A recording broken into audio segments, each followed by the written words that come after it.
सुंदर गांव में एक जिज्ञासु और प्यारा बच्चा आरव अपनी दादी के साथ रहता था।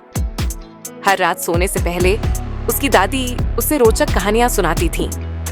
एक रात दादी ने उसे एक खास कहानी सुनाई, एक चमत्कारी सोने की चाबी की जो किसी भी दरवाजे को खोल सकती थी। दादी ने कहा, आरव, यह चाबी दुनिया में कहीं भी ले जा सकती है, बस ध्यान रखना कि जहां भी जाओ वहां से कुछ सीखने की कोशिश करो। अगले दिन आरव घर के पास खेलते खेलते अचानक एक सोने की चाबी पाता है, बिल्कुल वैसी ही जैसे दादी ने बताया था। वह चाबी लेकर दादी के पास दौड़ता है।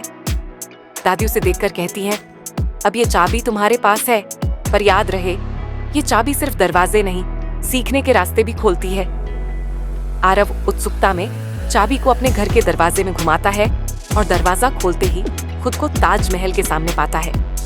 वह ताजमहल की खूबसूरती देखकर हैरान हो जाता है।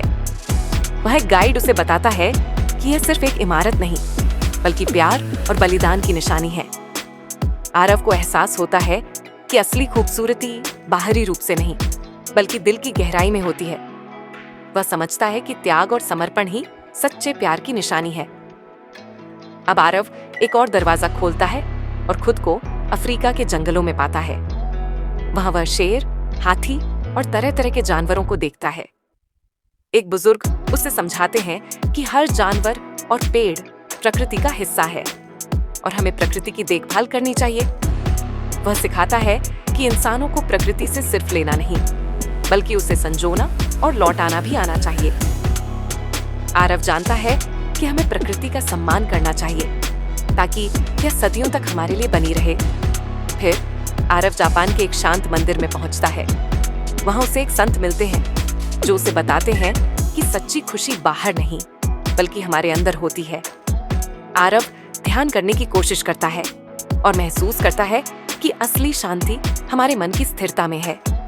उसे समझ आता है कि दुनिया की कोई भी जगह उसे उतनी शांति नहीं दे सकती जितनी कि उसका खुद का मन दे सकता है। अब आरव को लगता है कि वह बहुत कुछ सीख चुका है। वह आखिरी बार चाबी को घुमाता है और खुद को अपने घर में पाता है। दादी उसे देखकर पूछती हैं, क्या सीखा बेटा?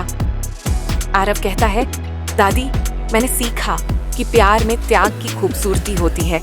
हमें प्रकृति की देखभाल करनी चाहिए और असली खुशी हमारे मन में है। दादी मुस्कुराते हुए कहती हैं, बिल्कुल सही, ये चाबी सिर्फ दरवाजे नहीं, बल्कि समझदारी और शांति के रास्ते भी खोलती है। अंत, आरव के लिए यह चाबी अब सिर्फ दरवाजे खोलने का साधन नहीं, बल्कि सीखने का जरिया बन चुकी थी।